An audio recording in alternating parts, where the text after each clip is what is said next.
भारत नहीं चाह रहा कि पाकिस्तान किसी तरीके से मुआशी तौर पर या फिर सिक्योरिटी के लिहाज से पुरअमन रह सके। उसने तरह तरह के हरबे इस्तेमाल कर लिए हैं। अफगान तालिबान ने कहा है कि पाकिस्तान की जानिब से एयर स्ट्राइक की गई है, कई बच्चों और औरतों को शहीद किया है। फॉल्स फ्लैग ऑपरेशन ही नजर आ रहा है क्योंकि बगराम एयरबेस बताया जा रहा है कि भारत के वहां पर तैयारे मौजूद हैं और भारत की जानिब से ये तैयारों का इस्तेमाल करके अफगानिस्तान के अंदर बम्बार्डमेंट भी की जा सकती है। ये बहाने और इस तरह की बातें हमेशा भारत की तरफ से नजर आती हैं, आज अफगानिस्तान की तरफ से भी नजर आ रही हैं।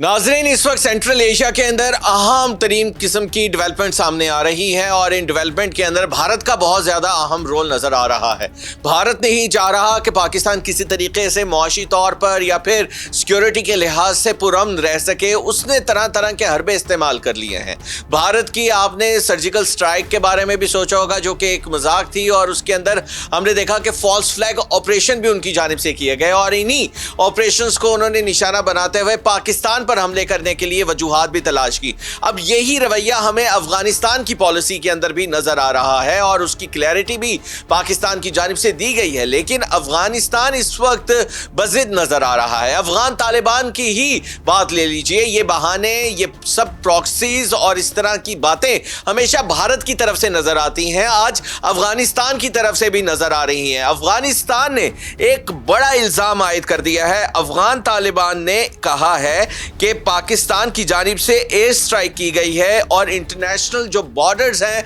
और जो एयर स्पेस है उसका इस्तेमाल करते हुए अफगानिस्तान के ऊपर हमला करके कई बच्चों और औरतों को शहीद किया है। ये इस तरह के घनौने किस्म के इल्जाम लगा रहे हैं जो कि मुज़ाइका खेज हैं। अगर बात करें खौस की, वहां पर बताया गया है कि एक खातून और 9 बच्चे हलाक हो गए हैं, जबकि यह भी कहा है कि पख्तिया के अंदर भी बमबारी की गई है और कुन्नड़ के अंदर भी फजाई हमले किए गए हैं। अब बंदा पूछे कि पाकिस्तान ने एक जानिब अमन मुआहिदे के लिए कहा हुआ है और कहा है कि हम अमन चाहते हैं, दूसरी जानिब पाकिस्तान ये हरकत नहीं कर सकता और इसकी क्लैरिटी भी दे दी गई है डीजी ISPR अहमद शरीफ चौधरी की जानिब से। अहमद शरीफ चौधरी ने वाज़ेह अल्फाज में कहा है कि पाकिस्तान जब भी हमला करता है बता कर करता है और रिकॉर्ड के ऊपर यह बात सबके सामने है क्योंकि जब भारत इल्जाम कर रहा था 6-7 की दरमियानी शब पे हमला करने के बाद कि पाकिस्तान की जानिब से ड्रोन फेंके जा रहे हैं, मिसाइल फेंके जा रहे हैं, तो अहमद शरीफ चौधरी ने उस वक्त भी बताया था कि जब हम हमला करेंगे तो आपको बताने की जरूरत नहीं पड़ेगी, पूरी दुनिया देखेगी। और जिस तरह से आज अमेरिकी कांग्रेस के अंदर रिपोर्ट आ रही है, जिस तरह से पूरी दुनिया का बिहेवियर है पाकिस्तान की तरफ और पाकिस्तान की फौज को लेकर, इसके अंदर वाज़ेह तौर पर एक पैगाम जा रहा है कि भाई पाकिस्तान ने बताकर हमला किया और फिर इंडिया को बताने की जरूरत नहीं। वो अलग बात है कि मोदी जी ने फोन करवा दिया डोनाल्ड ट्रंप साहब को कि भाई जी हम घुटने टेक रहे हैं, हम नहीं हमला से बर्दाश्त कर सकते, पाकिस्तान तो सीरियस ही ले गया मामले को और हमारे जहाज भी गिर गए हैं, हमारे S-400 वो डिफेंस सिस्टम भी गिर गया है और अब हम क्या करें, हमें बचा लीजिए माई बाप। और अब ये सूरत हाल दोबारा क्रिएट की जा रही है अफगानिस्तान की तरफ से। भारत का बहुत नुकसान हो गया, अफगानिस्तान के पास नुकसान उठाने के लिए कुछ है नहीं। भारत ने कहा चलो अफगानिस्तान को पाकिस्तान के पल्ले बांध दो और अफगानिस्तान के साथ लड़ते रहे, दहशतगर्दी अफगानिस्तान करवाता रहे और इसी तरह ये अल्फाज, यही जबान, यही तरीक़ेकार भारत की जानिब से ही इस्तेमाल किया जाने लगा है। अब ये फॉल्स फ्लैग ऑपरेशन है या नहीं ये तो वक्त ही बताएगा, लेकिन जो सबूत आ रहे हैं, इससे पहले हमने देखा कि बगराम एयरबेस का मामला आया, अमेरिका बहादुर ने कहा भाई बगराम एयरबेस दे दो, अफगानिस्तान ने कहा भाई पैसे दे दो। अब यही बगराम एयरबेस अगर हम देखें और पाकिस्तान के साथ जिस तरह से लड़ाई हुई, भारत जो अफगानिस्तान का वजीर था वो भारत के अंदर मौजूद था, पाकिस्तान की जानिब से जवाबन जो हमला किया गया उसके अंदर हमने देखा कि अफगानिस्तान जो हमला कर रहा था वो भारत का वजीर ही करवा रहा था, जैसे भारत में ही बैठ के इस चीज की प्लानिंग हो रही होगी। और अब इसी तरह ही अफगानिस्तान से जो हमले किए गए हैं और जो आज इल्जाम लगाया गया है वो भी फॉल्स फ्लैग ऑपरेशन ही नजर आ रहा है, क्योंकि बगराम एयरबेस बताया जा रहा है कि भारत के वहां पर तैयारे मौजूद हैं और भारत की जानिब से ये तैयारों का इस्तेमाल करके अफगानिस्तान के अंदर बम्बार्डमेंट भी की जा सकती है। आया कि ये बम्बार्डमेंट वैसे की गई या फिर किसी तरह से लोगों को वहां पर मना लिया गया कि भाई अपने घर तबाह कर दो, ये तो बात की बात है। लेकिन अफगानिस्तान का जो इल्जाम था उसका जवाब दे दिया गया है DGISPR की जानिब से। उन्होंने कहा कि हम मासूम बच्चों को नहीं मानते। जिस तरह से हमने देखा कि 9 और 10 मई की दरमियानी शब जिस तरह से हमला किया गया और फजर की नमाज के बाद इस्लामी रवायात को बरकरार रखते हुए दिन की रोशनी पर हमला किया गया, इसी तरह ही पाकिस्तान ने इस रस्म को भी बरकरार रखा है कि हम मासूम बच्चों, लोगों,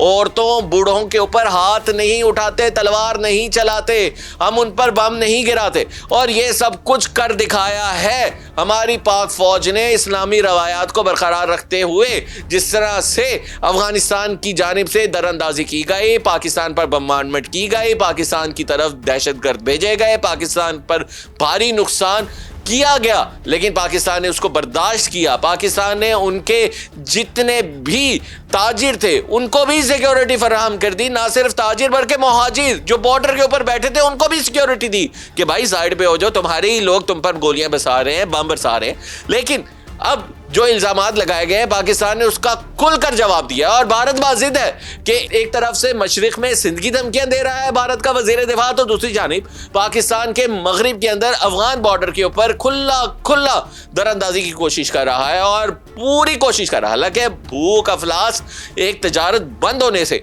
अफगानिस्तान का इतना खर्चा बढ़ गया है, डॉलर की आमदन कम हो गई है, अफगानिस्तान में भूख के लाले पड़ गए हैं, हर चीज महंगी हो गई है। जो एक रास्ता 15 दिन लेता था कि 15 दिन के अंदर ट्रक जो है वो अफगानिस्तान में पहुंच जाता था, आज वो रास्ता 40-40, 50-50 दिन का लंबा का हो गया है और साथ ही साथ पैसे भी डबल लग रहे हैं अफगान ताजिरों के और वो सर पकड़ के बैठे हैं कि पाकिस्तान से सुलह कर दो। लेकिन आज सर्जिकल स्ट्राइक के हवाले से जिस तरह से दावे किए जा रहे हैं और फिर उसके बाद जो एक बयानिया बनाया गया है अफगानिस्तान की जानिब से कि भाई हम तो मासूम लोग हैं, हम तो कुछ करते नहीं, हम रिटर्न एग्रीमेंट नहीं कर सकते, लेकिन पाकिस्तान ने हमेशा अमन का पैगाम पहुंचाया है और जो इखलाकी इक़दार है उसको बरकरार रखा है और पाकिस्तान ने एक मुअस्सर किस्म का जवाब दे दिया है। DGISPR की जानिब से अब क्लियर कर दिया गया है कि ऐसा कोई हमला पाकिस्तान की जानिब से नहीं किया गया, ना ही इसके बारे में सोचा गया है। हाँ, जो अफगानिस्तान की जानिब से दरअंदाजी की गई है, दहशतगर्दों को